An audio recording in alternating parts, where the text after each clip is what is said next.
tout va pas bien, là, c'est parce que tu refuses de communiquer, t'es jamais disponible. Excuse-moi, là, si je communique pas, c'est peut-être parce que tu fais juste critiquer. Ah ben oui, ben c'est parce que je te critique, j'ai pas le choix, t'es comme un enfant de plus à ma charge. Hey, si t'arrêtais d'être contrôlante, là, peut-être que ça serait différent. Oui, ben oui. Puis si tu prenais tes responsabilités aussi comme un grand garçon. Et si tu me laissais faire les choses à ma façon?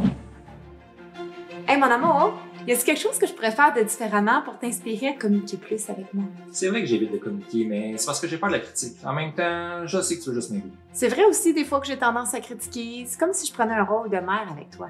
C'est vrai que des fois, j'ai mon enfant qui fuit. J'étais un homme plus assumé aussi. Je suis sûr que ça changerait quelque chose. Ben, si j'étais moins contraignante puis plus de bonne humeur, je suis sûre aussi que t'aurais plus envie de passer plus de temps avec moi. C'est clair, quand on change quelque chose sur soi-même... Ben, ça l'inspire l'autre à changer puis ça contribue au couple. Salut tout le monde, je m'appelle Valérie Santaine. Et moi, Stéphane Lecault. Et aujourd'hui, on parle des conflits de couple, à qui la faute?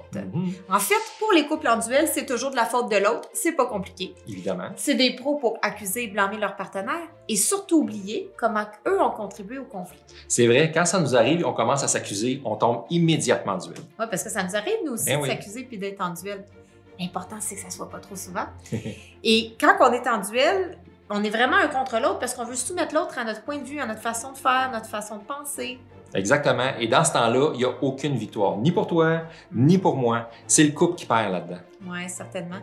Les couples en duel, c'est comme s'ils sont dans une sorte de lutte l'un contre l'autre, où chacun se voit comme une victime. Tous les couples-là, même le nôtre, vivent des moments de duel. Et les frustrations, la victimisation qui en découle peut se développer en rancune par-dessus rancune. Tout à fait. Parce que les fois où on est en mode duel, je deviens assez rancunier. Je suis rancune! C'est ça, être en duel. C'est d'accumuler les rancunes et de blâmer notre partenaire pour nos frustrations du passé, du présent et même du futur. OK, mais pour les couples en conflit, c'est de la faute à qui? Pas les couples en duo, c'est de la faute aux deux. En fait, les couples en duo sont capables de comprendre leur part de responsabilité, comment que eux là ont contribué au conflit, et de se concentrer sur leur changement d'attitude ou de façon de faire plutôt que de blâmer leur partenaire. Ouais, OK. Mais dans le fond, c'est ça qu'on fait, nous. Quand on a un conflit, qu'on commence à se blâmer mutuellement, on revient dans la même journée, on s'excuse, on parle de notre responsabilité à chacun qu'on a eu, puis on parle de nos besoins et ça va bien. Voilà! Dans le monde des licornes, on serait toujours en duo. Toutes les couples seraient toujours en duo. Mais dans la réalité, on est humain. Et on a des réactions émotionnelles humaines qui nous mettent en posture de duel. Ça fait pas de nous des mauvaises personnes.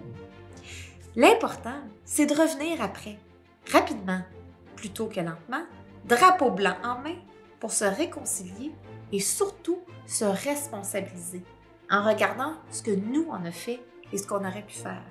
Et c'est ça qui permet le duo. C'est cool ça, de savoir que si jamais on glisse en mode duel, on peut réparer, on peut revenir en mode duo.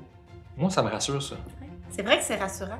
Et ce qui est encore plus rassurant, c'est que ça prend une seule personne pour faire une offre de paix après la guerre.